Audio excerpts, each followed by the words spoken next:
Sensitibo kining musunod nga balita. 83 anyos nga lola sa Dumaguete City lakip sa nasunog dihang naugdaw ang iyang balay kagabi. Di na maila si Lola Josefina human makuha ang iyang lawas gikan sa nasunog niya nga balay sa usa ka housing village sa Barangay Balogo. Sigon sa investigasyon, ang biktima nga paralisado nag-inusara lang sa iyang balay dihang nahitabo ang sunog kay wala ang iyang apo nga mauunta ang iyang kauban sa balay. Pagabot sa dalaga, nasunog na ang balay sa iyang lola. Misway unta siya sa pagsulod apan gipungan siya sa mga silingan tungod sa kadako na sa kayo. Matod ni FO1 Carly Caldera, dako na kaayo ang kayo dihang miabot sila sa lugar.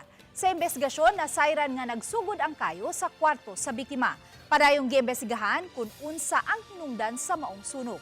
Usa sa gitanaw nga posibleng nagdagkot og kandila ang apo kay sa wa pa nahitabo ang sunog, nakasinati og brownout ang dakbayan.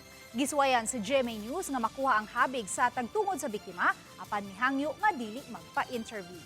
Base sa among na initial ka gabi, sir, dito ginagsugod sa room nga dito ang iyang kanisi Josefina. Sa pagkakaroon, sir, under investigation pagid siya, sir, kaya ito pang i-process.